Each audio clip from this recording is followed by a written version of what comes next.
네. 이것 때문에 시작된 얘기예요. 잘 들어보세요. 정유라 씨가 이제 체포된 이후에 아버지랑 어머니가 이혼하시면서 강원도 땅을 저가 인수를 받았어요. 아빠 명의로, 아빠 몫으로 있던 땅을. 그리고 그 땅으로 담보를 잡았어요. 외환은행에서. 그래서 총 2차례에 걸쳐서 36만 유로를 대출을 받았어요. 그 땅을 담보로. 그래서 1원 한 장 저희 돈 안 쓰고 그 대출만으로 이 집을 샀어요. 한국에서 이 대출을 다 갚았어요. 정유라 씨가 대부분의 거를 모른다고 그랬어요. 잘. 관계업도 모른다. 이 부분만 굉장히 길고 장황하고 그리고 사실은 구체적인 숫자가 등장해서 2회에 걸쳐 36만 불을 1원도 안 쓰고 다 갚고 굉장히 정확하게 말하는 문장이에요. 근데 왜 이제 많은 사람도 의혹을 가지고 있잖아요. 틀림없이 법적 조력을 받았을 것이다. 왜 이렇게까지 했을까? 민감한 내용이라는 거거든요. 자기들도 이것이 큰 문제가 될 수 있고 여기서 시작해서 뭔가 더 큰 자기들이 감추고 싶은 것이 드러날 수 있으니 철저히 감추고 싶었던 거다. 이렇게 생각해야 맞는 거거든요. 그래서 이제 뭘 감추고 싶었을까 찾아보려고 이 문제를 오래전에 제기하셨고 석 달 전부터 저는 그보다 더 먼저 제기했고 요 앞에 이상한 지점을 간단하게 정리하면 돈을 아버지부터 물려받은 땅을 팔아가지고 그 땅 판 돈으로 독일에 집 샀다는 거예요. 간단하게 말하면. 그럼 보통은 어떻게 하느냐. 땅 팔아서 그 돈을 독일로 송금해가지고 거기서 땅 사면 되잖아요.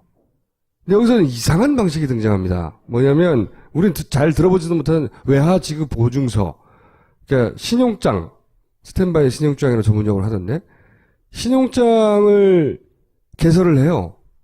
그래서 돈은 여기서 안 나가고 한국에서 독일에서 대출을 받는 거예요. 한국은행이 독일에 대출을 받을 수 있는 신용장을 보낸 거죠. 그래서 대출을 독일에서 받았어요. 독일에서. 그때 제시한 계약서가 이 계약서인데 고용계약서 한 장, 2장짜리 이 계약서는 좀 이따 설명을 드리고, 자, 뭐가 문제인지 좀 지적해 주십시오. 예. 정유라 학생이 이제 독일에 간 것은 이대 학생 신분으로 승마 연수를 받으려고 이제 단기 체류를 하러 간 거거든요. 예. 근데 잠시 해외에 머무는 사람이 이제 거액의 부동산을 구입할 수는 없는 거고, 예. 해외에서 이제 거액의 대출을 받을 수는 없는 것이어서, 당연히. 이제 참여연대가 이제 주목을 했던 것은 그럼 이제 국내에서 거액을 송금했을 거다. 예, 그럼 처음에는. 그거를 이제 송금할 때 외국한 이제 거래 신고를 해야 되는데, 예를 들면 해외에서 부동산을 구입하려면 해외 부동산 구입 신고해야 되고, 뭐 해외 차입 신고해야 되고, 비덱 같은 이제 회사 설립하려면 뭐 직접 투자 신고해야 되고, 신고할 게 많거든요. 그래서 일단 외국한 거래 이제법을 위반했을 것이다라고 생각을 해서 금감원에 이제 외국한 거래를 신고를 했냐, 이런 것들을 이제 문의하기 시작을 했던 거죠. 그렇게 시작된 거예요. 참여연대에서. 네. 근데 이제 나중에 보니까 이게 다 생략이 됐어요. 그럼 이게 어떻게 생략이 됐느냐를 이제 나중에 이제 최근에야 알고 보니까 단기 체류자가 아니라 거기 장기 체류자로 만든 거죠. 그래서 장기 체류자가 되려면 이제 직업이 있어야 되잖아요. 그래서 이제 재직 증명서를 만들어야 되는데 그 재직 증명서가 이제 결국 자기가 설립한 회사인 자기가 주주로 있는 그 비덱이라는 이제 비덱 스포츠라는 그 회사에 재직하는 것으로 허위 재직 증명서를 만든 거죠. 정의당의 윤서호 의원실에서 요걸 제공했는데 처음에는 비덱이 코어 스포츠 인터내셔널이었어요. 코어 스포츠가 나중에 비덱이 되는데 비덱의 지분을 자기 엄마하고 자기가 가지고 있어요. 이 고용계약서가 뭐냐면 내용이 이래요. 독일어 고용계약서인데 내용이 뭐냐면 피고용인 여기서 이제 정유라예요. 정유라가 소속인 한국 국가대표 승마팀 소속인데 피고용인은 트레이닝을 해야 한다. 피고용인은 일정한 조직을 고용인은 돌봐줘야 되고 그래서 피고용인은 고용인의 지시에 따라야 하고 고용인이 지정한 트레이닝 지시에 따라 트레이닝을 하고 행사에 참석해야 된다. 이게 무슨 내용이야? 자기 엄마가 딸한테 말 타라고 하는 내용이에요. 진짜로 웃긴 거는 이 계약서의 회사 주인이 자기예요. 자기 엄마하고. 이게 말도 안 되는 계약서죠. 엄마가 너 말 타! 그걸 계약서로 썼어요. 내용이 그거예요. 근데 신분이 2개일 수 있어요? 고용인이면서 피고용인일 수 있나요? 뭐 그것도 가능할 수는 있죠. 가능할 수는 있는데. 근데 이제 너무 웃기잖아요. 예, 주주가 단 둘이에요. 엄마하고 딸.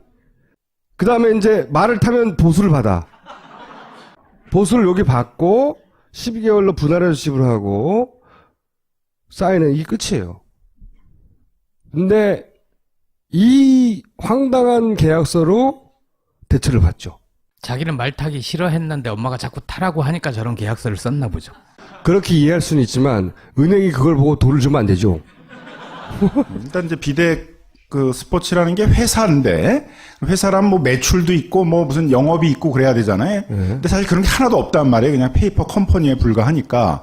그럼 은행이라는 데서 이제 대출 심사라는데 얼마나 엄격하게 합니까? 우리나라 기업들 뭐 대출 받으려면 쉽지가 않죠. 그러면 당연히 저 회사가 뭐야 하고 이제 조사를 해봤어야 될 거 아니에요, 그죠? 그러면 뭐 단박에 뭐 아무 매출 실적도 없고 영업이익도 없고 페이퍼 컴퍼니라고 금방 알았는데. 게다가 엄마하고 딸이 네, 근데 저걸 그냥 다 믿어주고서는 이제 서로 이거 대출을 하나예요, 했단 이거. 말이에요.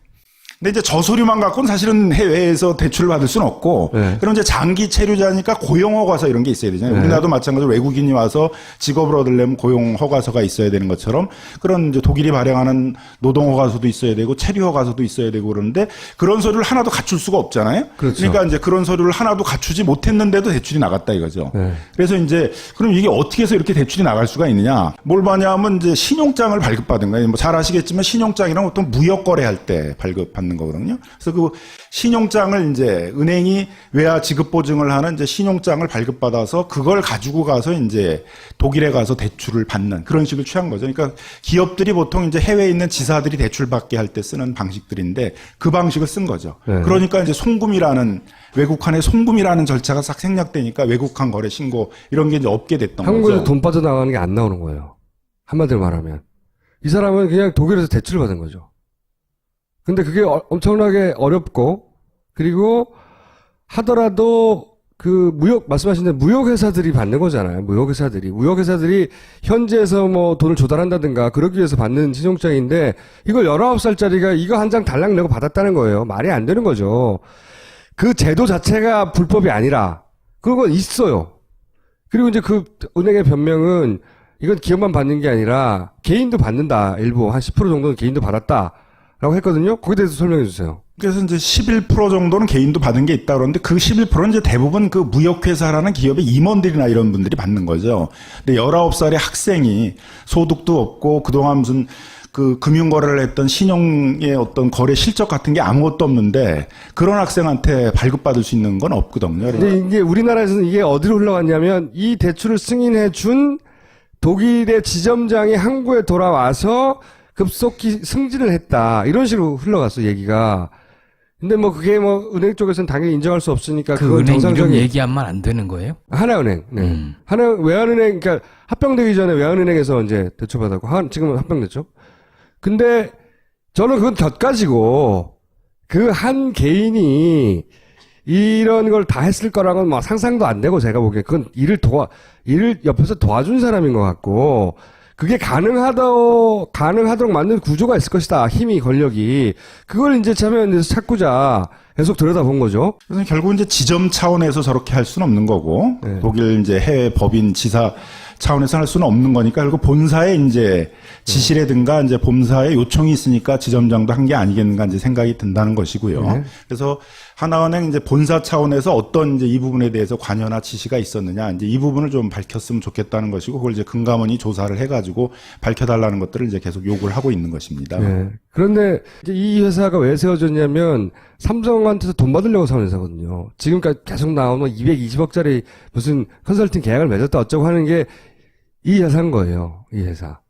그러니까 삼성이 돈이 독일로 흘러갈 때도 그 같은 지점을 이용했죠. 그 삼성 측이 최순실 쪽에 이제 35억 원을 이제 지원을 했는데 그 돈을 이제 그 삼성타운 우리은행 지점에서 프랑크푸르트에 있는 이제 하나은행 이 지점으로 이제 보낸 거거든요. 그 다음에 이제 돈이 이제 이렇게 독일에 있는 여러 은행으로 찢어져 가지고 이제 가면서 이렇게 자금 세탁이 되는 과정들을 거쳤는데 결국은 이제 그런 루트로도 이게 이용한 것이 아니냐 이제 그런 이제 의심을 갖는 거죠. 그게 뿌리를 찾아가다 보면 이렇게 하도록 만들어준데 현지 지점장이 아니라 더 위에 권력들이 있지 않았을까? 그리고 이 루트가 한 번만 사용됐을까? 뭐 기타 등등의 질문이 많이 나올 수 있는 거죠. 그런 부분은 이제 앞으로 많이 밝혀져야 될 부분이긴 한데 또 하나는 그런 본사의 입장에서 보게 되면 정유라가 누군데 최순실이 누군데 그걸 이렇게 기업에서 하는 굉장히 복잡한 대출 구조까지를 지원해 주면서 이런 외환 대출을 받게 해줬었겠느냐 생각을 한다면 이제 또 누가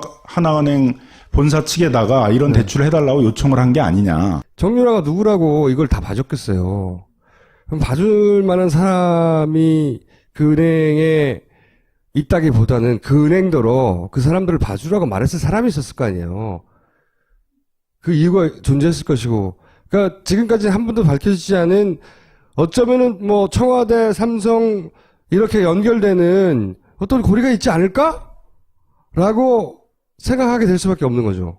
정유라의 그 해명의 네. 문제 중에 하나가 드러난 거잖아요. 그렇죠. 그 외에도 지금 해명했던 것들이 하나하나 깨지고 있어요. 해명은 아니 기본적으로 다 말이 안 돼요. 그러니까 개뻥이라 치고 개뻥이지. 일단 자기는 학점이 왜 나왔는지 모른다. 말도 안 되는 거지. 근데 이대 교수들 6명이 따로 학장실에 모여서 정유라한테 학점 잘 받는 법 이걸 강의를 했다는 거 아니에요? 자기 워딩으로 치면 자기는 이미 자퇴서를 제출했고 자기는 제적될 줄 알았는데 어느 날 봤더니 점수가 나왔다는 거 아니에요. 자기 해명 내용이 그거란 말이죠. 그러려면은 당연히 과제물로 제출하지 말아야 되고 학점 잘 받는 비법도 교수님한테 강의받지 말아야 되고 중국에 가서 패션쇼 어쩌고저쩌고 하지 말았어야 되는데 다 개구란 거죠. 개구라고 그 정유라가 했던 내용들이 다 개구란데 네. 저는 요 부분이 인상적이었다는 거예요. 특히나. 보세요. 자기가 학교를 어떻게 들어갔는지도 모르겠고, 점수가 어떻게 나왔는지도 모르겠고, 자기가 엄마가 다 했고. 사인을 뭘 했는지도 모르겠고, 아무것도 몰라. 아무것도 모르는데, 이 땅 얘기 물어보니까, 2번에 걸쳐서 말이죠. 어떻게 대출을 받아가지고, 응? 어디 지점으로부터? 그 돈을 어떻게 했고요? 이거 말이 안 돼. 그러니까, 다른 사람 하나도 모르는데 그 대목, 주택 구입에 관해서는 어떻게 이렇게 자세히 아냐 이거지. 이제 정유라가 제출한 거 중에 독일에서 열심히 훈련하고 있어요. 그러니까 저희한테 돈 주세요. 이렇게 써낸 일정에 보면 2015년 12월에 거기서 훈련하고 있어야 되는데 출입국 기록을 보니 한국에 있었더라. 뭐 이런 것도 나오고 있고 또 하나는 최순실이 여러 가지 개입을 했는데 새누리당의 지명직 최고위원 결정하는 과정에도 개입을 했고 심지어 박근혜가 뭐 외로워서 진돗개 2마리를 키우고 어쩌고저쩌고 그런 거 있었잖아요. 그 진돗개 이름을 정하는데도 최순실한테 최순실이 정무성이 물어봤다. 네. 뭐 이런 것까지. 그 정도 그 정도가 귀여운데 뭐 이름 물어볼 수 있죠. 아니, 그러니까 진돗개 이름은 할 수 있어. 최고위원 지명직 최고위원을 왜 최순실이 정하냐고요. 이 사태의 뭐랄까요, 그 놀라운 점은 진돗개 개 이름이나 새누리당 지명직이나 같은 수준에서 논의된다는 겁니다. 자기들끼리는. 응? 그래서 개보수당. 그래서 이제 계속 추적이 필요한 이제 부분이라고 생각이 드는데요. 뭐 아무튼 정상적으로는 이루어질 수 없는 부분들을 본사에 아마 요청에 의해서 한 게 아닌가 생각이 들고 본사에 누군가 그런 걸 요청했을 텐데 이제 그 지점서부터는 이제 은행으로부터 이제 의무가 없는 일을 이제 하게 만든 거니까 그게 이제 요즘 많이 나오고 있는 소위 이제 직권남용죄라는 이제 그런 범죄의 문제가 될 수 있는 것이고요. 근데 여기 금감원에서는 이제 초기에 문제 없다고 이런 형식의 대출이 존재하고 그런 식으로 받은 개인이 존재하고 그리고 특별한 이자도 아니라고 판단되어서 종결했다. 이게 사건 초기에 나온 금감원의 결론이에요. 근데 지금 똑같이 조사를 한다면 똑같이 결론이 나올겠냐. 그때는 아직도 힘이 살아있을 때라 금감원의 결론이 석 달 전이거든 벌써. 11월 달 얘기니까 거의. 예. 금감원의 결론을 그냥 받아들일 수밖에 없었는데 저는 이게 특검이 조사해 볼 만한 거리라고 생각하는 겁니다. 이게 너무 이상하니까요. 그 의심의 눈초리를 거두지 않은 거예요, 참여연대에서는. 그런 거죠? 그렇습니다. 더 큰 덩어리가 위에 있다! 라고 말하고 싶은데 근거가 없어서 말을 못하고 있는 거죠. 일단은 금감원이 하나은행이 이제 해명을 다 못한 것이고 금감원도 조사를 다 못 끝낸 거니까 하나은행도 추가적으로 밝혀진 사실에 대해서는 더 해명을 해야 될 것이고, 금감원도 이 부분에 대해서는 조사를 해서 어쨌든 은행 외환 대출이라는 게 일반 기업도 굉장히 어려운 엄격한 대출이어야 되는데 이렇게 허술한 대출이 됐다는 것 자체가 비정상적인 거니까 이 부분에 대해서는 좀 명명백히 조사해서 밝혀야 될 것이라고 생각이 들고요. 하나은행 본사가 관여했다는 부분이 드러나면 이제 하나은행 본사는 왜 이런 정유라가 누군 줄 알고 최순실이 누군 줄 알고 이런 걸 했느냐, 누구의 요청을 받았느냐, 그 부분에 대해서는 이제 특검이 수사를 해서 뭐 그게 이제 밝혀지면 그건 형사 처벌의 대상이 되겠죠. 형사 처벌까지가 돼야 된다고 생각이 듭니다. 특검이 끝나기 전에 꼭 다뤄야 된다. 이거 하다 보면 뭐 큰 거 나올 수 있어요. 진짜로. 저는 그렇게 생각하고요. 요 사안을 계속해서 놓지 않고 있었던 참여연대 변호사님에게 박수 부탁드립니다.